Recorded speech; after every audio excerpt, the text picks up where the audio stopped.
Bienvenidos a La Otra Realidad. Hace unas cuantas semanas, a propósito de las psicofonías, mencionábamos el fenómeno de las caras de Belmez. Unas teleplastias que desde hace unos 27 años vienen apareciendo en el cemento del suelo de una modesta casa en un pueblo de Jaén. Es un fenómeno absurdo, incomprensible, disparatado, y pongan cuantos adjetivos quieran, pero lo cierto es que a lo largo de estos 27 años no hay ni una sola evidencia de fraude, por lo que muy probablemente nos encontramos frente a uno de los fenómenos paranormales más importantes del mundo. Como siempre, vamos a introducirnos en el tema a través de un reportaje cuya primera parte veremos enseguida, y después les presentaré a nuestros invitados de hoy. Hasta ahora. A pocos kilómetros de Jaén, enclavada en un paraje agreste camino de ningún sitio, aparece la pequeña población de Belmez de la Moraleda.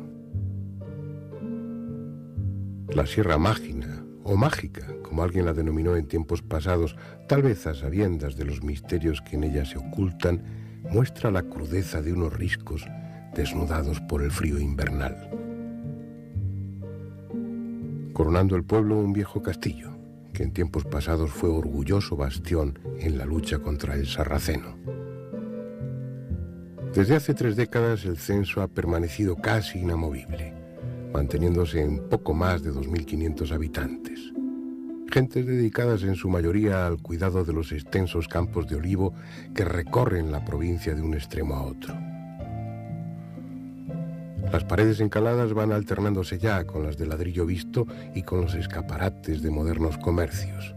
Van quedando atrás aquellos tiempos en que este rincón de la geografía andaluza quedaba aislado por la nieve durante el invierno y el mal estado de la carretera lo hacía casi inaccesible en el verano. En suma, un pueblo español más, hasta que el misterio, sin previo aviso, decidió erigir su particular monumento a lo imposible en un humilde hogar de esta localidad serrana. A partir de entonces, nada ha vuelto a ser igual.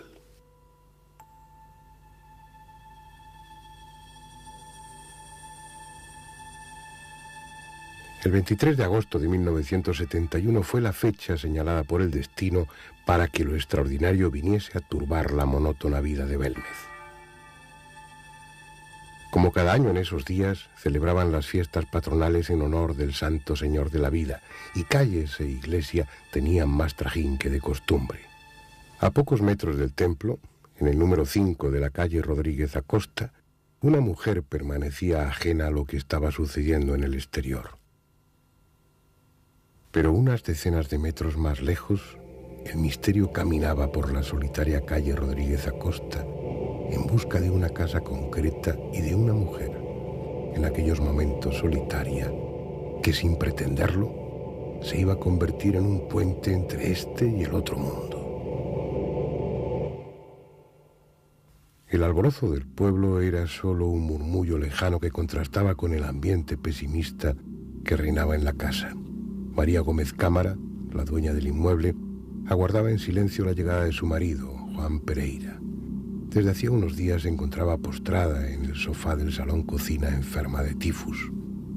El viejo fogón de leña permanecía encendido mientras ella, con evidente desgana, removía los pimientos en la sartén. Poco después, al retirar las cenizas de la lumbre, vio algo que le llamó la atención. Primero con desconcierto y luego con progresivo terror fue limpiando la suciedad. No se había equivocado.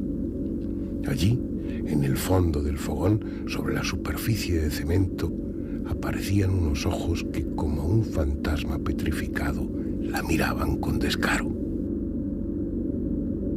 Sus gritos alertaron a los vecinos que, sabiéndola enferma, acudieron rápidamente a socorrerla. En el interior de la pequeña cocina, María, horrorizada, no podía apartar su vista del fogón. Tras retirar los restos orgánicos y ceniza de la superficie enlucida, un rostro de rasgos similares a las pinturas bizantinas pareció con toda nitidez, indiferente al revuelo que su presencia había provocado. Era desagradable, con una sonrisa entre lasciva y socarrona, a pesar de que en su cara se apreciaban las huellas de algún golpe que hacía sangrar abundantemente su nariz. Días después, tanto por lo repulsivo de aquel rostro como por la molesta expectación de sus vecinos, Diego Pereira, hijo del matrimonio, optó por acabar con el no deseado visitante, picando el suelo y cubriendo el socavón con una nueva lechada de mortero. No sirvió de nada. Al cabo de pocos días, una nueva cara, similar a la anterior, surgía en el cemento. Se iniciaba así la historia de un fenómeno paranormal que para muchos investigadores es el más importante del mundo. La recién bautizada Casa de las Caras se convirtió en el principal tema de conversación del pueblo. Conociendo bien como conocían a la familia, pocos pensaron en una broma. La mayoría dio por cierta la naturaleza extraordinaria del suceso, inclinándose unos por el milagro y otros por la intervención diabólica. Sin embargo, aunque apasionante, el tema no había trascendido aún el ámbito local, pero no por mucho tiempo. La llegada de un reportero del diario regional de Jaén para cubrir las noticias referentes al enfrentamiento entre dos cooperativas aceiteras hizo que la vida de los habitantes de Belmez diera un giro de 180 grados. Una vez publicada la impactante noticia, la afluencia de gentes llegadas primero de la geografía jienense y posteriormente de toda Andalucía convirtieron a Belmez en una corte de los milagros a pequeña escala. Junto a los curiosos empezaron a llegar enfermos en busca de curación y pacatos ansiosos de contemplar lo que para ellos era un indiscutible milagro.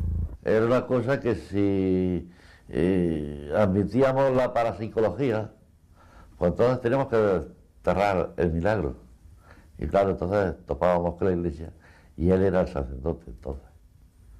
El obispo se vino encima también, mía más que en él, porque yo fui alumno también del obispo y el obispo pues me llamó y me puso casi en la puerta de la calle del obispo. La autoridad eclesiástica del pueblo, encarnada en la figura del párroco Antonio Molina, fue la primera en tomar cartas en el asunto tras las urgentes advertencias que llegaban desde el arzobispado de Jaén, directamente de su máximo mandatario, Monseñor Miguel Peinado. El hecho de que Belmez se hubiera transformado de la noche a la mañana en centro de presuntas manifestaciones sobrenaturales que ya convocaban a centenares de personas no podía ser aceptado por una iglesia que, aún sin competidores, ya estaba perdiendo devotos de forma alarmante. Lo que pasa es que ahí con los periódicos de la época lo que se quiso hacer fue tapar el fenómeno. ¿Y qué hicieron? Pues dar caña por todos lados. Es decir, intentar enfrentar a la gente, los defensores de la iglesia por un lado contra los retractores del tema, los defensores del tema, pues lo que hubo un poco de pique, ¿no? Y aquello, claro, aquí en el pueblo provocó un boom muy grande, es decir, venir cola y cola inmensa de gente a ver un fenómeno, cuando la gente aquí lo consideraba como, bueno, lo veía como una cosa normal ya, pues entonces aquello provocó mucho revuelo aquí en el pueblo, ¿no? Aquellos primeros momentos los viví mal, porque nos atacaron mucho la prensa, el Periódico Pueblo, que era entonces el famoso Periódico Pueblo, pues lo montó en 3 días y lo tuvo que tirarnos, no tirar las caras, sino el pueblo en sí, en un día nada más. Y aquello fue un desastre. Y lo vimos mal porque unos me llamaban por teléfono diciendo que adelante, otros que para atrás, los otros que eran sinvergüenza, los otros los 3 caras de verme. En fin, aquello era un desastre. Fue entonces cuando el alcalde, Manuel Rodríguez Rivas, alentado por el padre Molina, encomendó al albañil Sebastián Fuentes la tarea de socavar el suelo de la casa encantada para descubrir las supuestas causas naturales que producían el fenómeno. Mientras tanto, los diarios continuaban ofreciendo a sus lectores las novedades que cada día se producían en el domicilio de los Pereira. Insospechadamente, el asunto había calado en la opinión pública española y periódicos, como el vespertino Pueblo, aumentaron sus tiradas de forma espectacular gracias a las caras de Belmez. Y sobre todo a raíz de la declaración del diario Pueblo cuando dijo que las caras de Belmez es que eran los caras de Belmez, ¿no? Es decir, como que el pueblo entero ya estaban acusando a todo el pueblo de que se quería beneficiar del fenómeno eso, que era una falsedad, ¿no? Y después de todos los estudios que se han hecho, se comprueba fácilmente que no hay ningún tipo de montaje ahí. Es decir, lo verdaderamente extraño, o cuando la gente te pudiera acusar, es cuando el pueblo se ha enriquecido a costa de eso. Dice, bueno, pues el pueblo saca un beneficio turístico tremendo de este fenómeno, pero el pueblo quizás también quizás haya mala gestión por aquí, no sabía montarse la historia. El intento de acabar definitivamente con el suceso no hizo sino aumentar el misterio. Cuando Sebastián Fuentes llegó con la excavación a casi 3 metros de profundidad, no pudo evitar un escalofrío. La tierra extraída aparecía mezclada con huesos humanos, sobre todo de pequeño tamaño. El estudio forense posterior demostró que pertenecían a niños enterrados en el lugar aproximadamente 160 años atrás.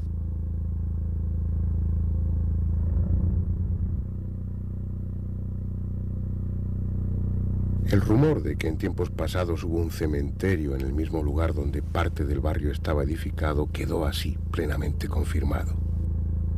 Además, el macabro hallazgo venía sazonado por el hecho de que entre tantos restos humanos no se encontrara un solo cráneo. Por su parte, como si se mostraran complacidas al comprobarse su origen de ultratumba, las caras continuaron apareciendo.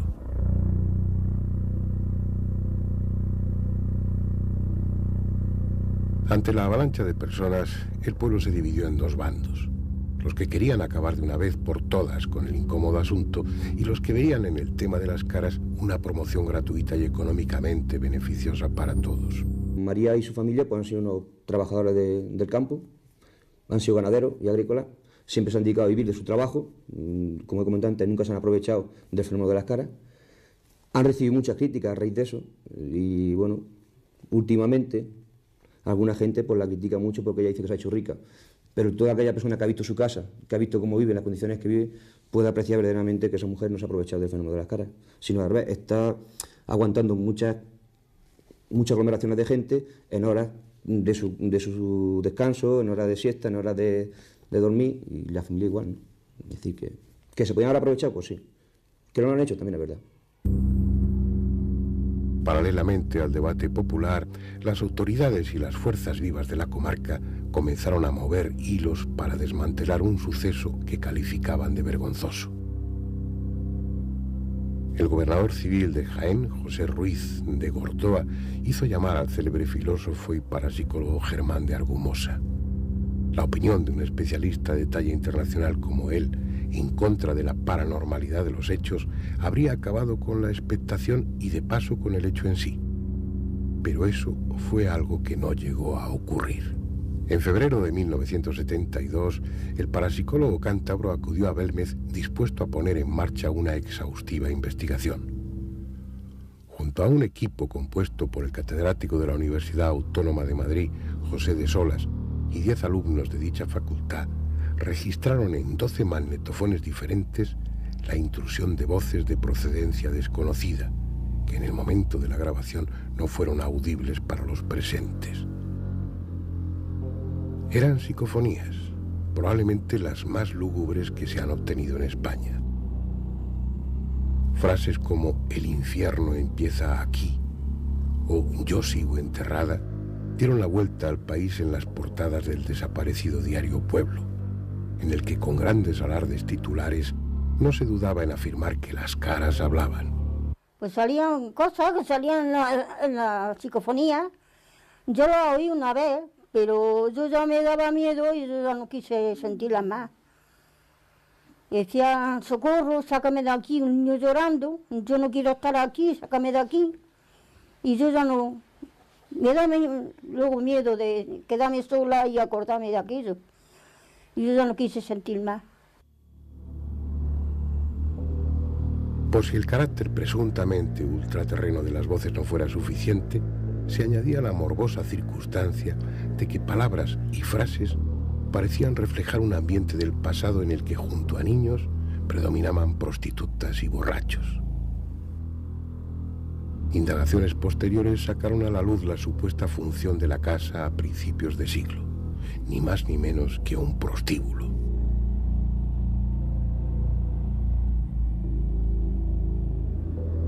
Meses más tarde, por la Casa de las Caras pasarían investigadores de gran renombre, como el psicólogo alemán Hans Bender, cuya opinión se uniría a la de otros expertos, descartando la posibilidad de un fraude. Las maniobras oficiales y el poder de una iglesia intransigente no pudieron evitar que el paso de los años haya convertido al hogar de María Gómez Cámara en un punto de referencia obligado a la hora de hablar de fenómenos paranormales. La aparición de nuevos y desconcertantes rostros de diversos estilos y tamaños ha perpetuado el fenómeno de Belmez hasta nuestros días, a pesar de las voces que en su momento trataron de desprestigiarlo. La cuestión es, como veremos después, el primordial papel que María, la dueña de la casa, juega en esta historia. Bien, yo creo que con esta primera parte del reportaje ya hay datos suficientes para iniciar el debate. Pero primero voy a presentarles a los invitados de hoy. Andrés Averasturi, a quien ya conocen sobradamente. Insisto en lo que comentábamos antes de que se encendieran los focos. Él es el alter ego de este programa. Hombre, tampoco hay que pasar. El ego eres tú, lo pones tú y yo pongo el alter. Ese es el alter. Manuel o Manolo Gómez Ruiz, abogado que lleva muchos años investigando el fenómeno de las caras de Belmez, que dirige una exposición de fotografías, yo creo que no de las más completas, la más completa que existe, en la que se muestran las caras de Belmez desde el principio hasta la actualidad. Lorenzo Fernández, director adjunto de la revista Enigmas, periodista, y que por razones de vecindad, porque sus orígenes están en Jaén, pues supongo que el tema lo conoce muy bien, pero ya ha escrito varios artículos sobre las caras de Belmez y está claro que es un tema que domina, ¿no? Yo siempre lo digo, vamos, soy jienense de nacimiento, madrileño de adopción, yo creo que como casi todo el mundo que vive en Madrid, y la verdad es que me ha tocado desde muy pequeño ver ese fenómeno, cómo ha ido evolucionando y cómo quizás ha ido involucionando en este tiempo. Luego hablaremos de todo ello. Iker Jiménez, también director adjunto de la revista Enigmas, también periodista, también especializado en la investigación de campo de estos temas y que también, una vez más, pues conoce las caras de Belmez porque las ha estudiado y ha seguido la pista a los aspectos oscuros o controvertidos que tiene el fenómeno. Iniciemos el debate, pero antes me gustaría señalar para los más jóvenes que el acontecimiento de las caras de Belmez fue un tema para las portadas, para las primeras páginas de los diarios de la época, en principio de los años 70. Fue una auténtica conmoción social. Yo creo que podíamos empezar un poco por lo que significó desde un punto de vista periodístico, desde un punto de vista de noticias, la introducción de un fenómeno extraordinario, aparentemente sobrenatural, en los medios de comunicación, en una época en la que, aún bajo la dictadura, pues estos temas no estaban muy bien vistos, ¿no? Manolo, tú que estás a mi derecha, empieza. Realmente no, para todos los que aquella época nos coge ya muy, o sea, diríamos casi ni habíamos nacido. Bueno, prácticamente dicho, no he dicho que no. Pues realmente cuando revisamos las hemerotecas y vemos toda la prensa que aquel tema generó, nos deja de sorprendernos, porque realmente fue un tema que llenó portadas, que hizo que un periódico tan importante como en aquella época era el Diario Pueblo, pues duplicara o triplicara incluso la tirada en un mismo día, y que en España por primera vez a nivel, diríamos, nacional, se empezara a hablar de un fenómeno parapsicológico. A la gente en aquella época pues le decía parapsicología y le sonaba como algo que extraño, algo oculto, y este diario pues se encargó poco a poco de introducir al pueblo español, en la época que estamos refiriendo, en el año 71, en un fenómeno. Pero desgraciadamente no, mientras que hubo esa primera época donde parece que hubo un poco de interés en el tema, el fenómeno fue cortado rápidamente y, diríamos, en la nebulosa de la historia a la actualidad, pues prácticamente la imagen que nos ha podido llegar del fenómeno Belmez realmente no tiene nada que ver con lo que allí sucedió en aquellos primeros instantes. A mí me interesa mucho resaltar en este primer instante, para que veamos lo importante que puede ser el fenómeno, ya no solo desde un punto de vista parapsicológico, sino social, unas declaraciones que hizo un director de cine, Agustín Villaronga, que ha hecho concretamente una película basada en los hechos de Belmez, 99.9. Pues las declaraciones, cuando lo presentaba en el Festival Internacional de Sitges, dijo: he intentado o me he alejado de la anécdota de unas caras aparecidas en la pared para, diríamos, hacer una historia de misterio más real. ahí podemos reflejar lo que es el tema en sí, es decir, para todos en nuestra conciencia ha quedado que era una anécdota, algo que sucedió, pero que, bueno, que se demostró que era falso. Una muy mala información porque nunca apareció ninguna en la pared y sin embargo al 80 al 90% de las personas que tú puedes preguntar pues creen que aparecieron en la pared y se termina diciendo que bueno, hay que volver a una realidad más evidente, más tangible, pero qué historia más interesante o más importante que una que dure ya 28 años. ¿Cómo se nota que eres abogado? No, yo reconozco que viví aquella historia desde dentro, fue efectivamente mi primera historia parapsicológica y mi primera historia del periódico. Estaba yo empezando, es terrible que digan que eran tan jóvenes o que no habían nacido. Yo estaba trabajando ya en el periódico Pueblo, precisamente en Pueblo en esa época, recuerdo que era Antonio Casado y otros compañeros los que fueron para allá, y recuerdo las discusiones que había en el propio periódico, es decir, no lo que se publicaba, sino lo que preguntábamos, lo que comentaban ellos cuando venían de Belmez. Y había una especie de división de opiniones, ¿no? Unas partes, ellos mismos los que estaban allí decían, mira, esto es incomprensible, y otras veces, bueno, pues hasta al párroco se le echó la culpa o se le implicó en aquella historia y todo lo demás. Pero efectivamente, yo no sé si luego hubo carpetazo oficial o no hubo carpetazo oficial. Yo no sé si la 7, que era la planta de la dirección, dijo hasta aquí hemos llegado con Belmez porque alguien se lo dijo, o es que realmente aquello se desvaneció. Y esa es mi duda ahora mismo. Bueno, eso está prácticamente comprobado. El carpetazo fue rotundo. Hay que pensar también, lo decía Manolo, el impacto social, ¿no? Yo tengo sana envidia, Andrés, de todos los periodistas que estuvisteis en esa época, ¿no? Porque hay que pensar en un pueblo de la serranía de Jaén, totalmente perdido, como hemos visto en el vídeo, donde casi nunca pasaba nada y de repente empiezan a llegar oleadas de 10.000 personas al día. 10.000 personas al día peleándose por entrar en una casa donde ocurre el milagro, ¿no? Y al parecer ese milagro desembocó en un montón de historias. Nosotros hemos intentado investigar en estos reportajes de la revista Enigmas en lo que ocurrió al otro lado de las caras, ¿no? La otra cara de las caras. Y intervienen con documentos, con cartas, con fotografías, ciertos elementos del movimiento de la época y la Iglesia, por supuesto, como tú has dicho, ¿no? Hay una especie, digamos, de trama oculta que al final acabó con el fenómeno. Lo acabó Diario Pueblo, porque al darle fama internacional al fenómeno, un buen día, sin que nadie sepa por qué, la portada aparece con el titular "Se acabó el misterio". Y a partir de ahí ha quedado la imagen que decía Manolo. Todo es un fraude, durante años se ha perpetuado que es un fraude, pero realmente nadie supo, o se sabe ahora... Siempre se debatía si eran las caras o los caras de Belmez, que ese fue un poco el gran insulto, injustamente seguro, ¿no? Pero hay una plena certeza a ese nivel del no fraude. Hay una plena seguridad en que el fenómeno es realmente paranormal. Porque algo que ahora ha llamado la atención a los espectadores, pues como a mí también me lo ha llamado, y es la tosquedad, la ingenuidad de alguna de esas caras. Uno se espera que si desde el otro mundo hacen una manifestación de ese tipo, una manifestación pictórica, pues hombre, no te voy a decir que un cuadro de Rembrandt, pero por lo menos sí una corrección en las facciones y en las proporciones de las figuras. Sin embargo, hay como una ingenuidad que a uno de entrada le induce a pensar en bueno, esto es María o alguno de sus hijos el que realmente ¿Eso lo habéis sospechado todos al principio? ¿Es la primera duda que habéis despejado o no? Sí, hombre, indudablemente. Yo me acerqué por primera vez a Casa de María en el año 89.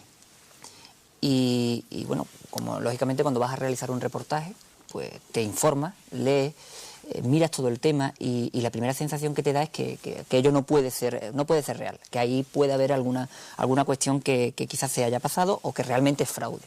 Pero cuando te acercas a él y sobre todo cuando realmente tienes la paciencia de investigar, de indagar, de leer, de analizar, te das cuenta que no es tan fácil. Es decir, dar una respuesta simplista como que pudiera haber sido como dio el Diario Pueblo en su día, nitrato y cloruro de plata, es una respuesta simplista o una respuesta quizás dada, como ha comentado Iker, pues porque había que terminar con el fenómeno.